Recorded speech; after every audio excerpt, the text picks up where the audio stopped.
про папаню кто вспомнит? Наливайте, мужики, опошли. Только мы и вспомнил, сказали мужчины лезвия хора. Папаня тоже человек был, может и не лучше, чем усе, але и не хуже.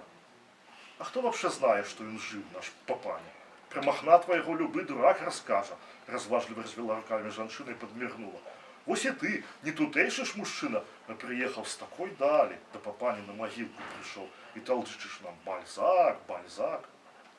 Дык у папани они все под землей, и он до их на пиво каждый день ходит, злостно сказал один из сынов. Во всех людей одна могила, и она тут. А чему не? Чим тут хуже?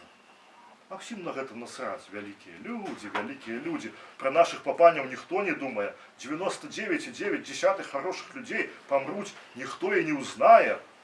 Задуменно сказал некто. Ну давайте за папами, по опошному. Мне б на самолет, на такси. Ты закусывай, сказали ему строго, покуль он покутливо раздражал. Брать, не брать. Огурок лесня выслизнул из рук. И он откусил, пырснувши, быцем ему на подбородье нехто плюнул. Усе застыли, слухаючи, як он давится огурком. И раптом радость озарила их твари. Так и думала, замергала весела женщина, якая стояла ближе за все до могилы. Самый великий вытягнул. Папаня будь рады, задоволенно рыгнул один из мужчин и достал от некую лопату. Забирай детей, Лариса, забирай.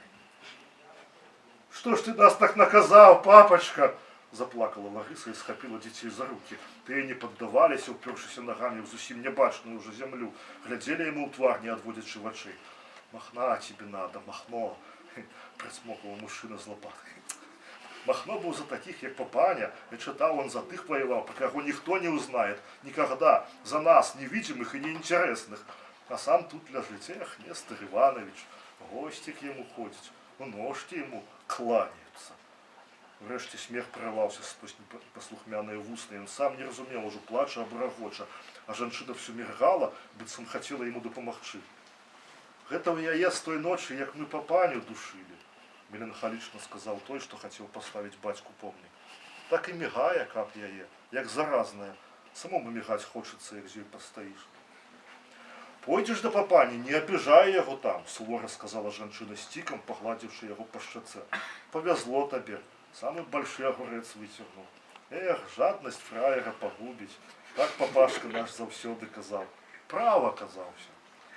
Недя зусім близко шухала, вохкала, рохнула, отдыхалася, знову взялася за работу. Недя зусім близко, захинувшись зимовым листьем, склавши на грудях руки, спочивали вечным сном великие люди. Улегшися в свои вечные книги, учинки и справы, яны лежали и думали, что треба завтра пораиться с папанем, ихним суседом, наконт часу и его запасов. Ихний сусед был разумный человек и размовлял на всех мовах, ось тільки до его амаль ніхто не ходил. Апрача свояков, конечно, апрача их. Бо семья – это самое важное. Навод на музыку. Я не хочу, вырвалось у его. Я не буду. Я не ягоный сын. Сын. Запокоили его дужие руки, червоные очи, темные зморщины. Сын. Лопата стихла, засопла, засопливила. Недя почув сирок от мопеда, и затем крикнула птушка.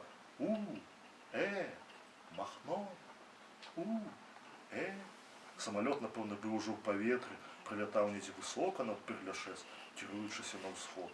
У самолете сидели его коллеги, колупали французский сыр, рассовывали сувениры, зморенные думали про маршрут.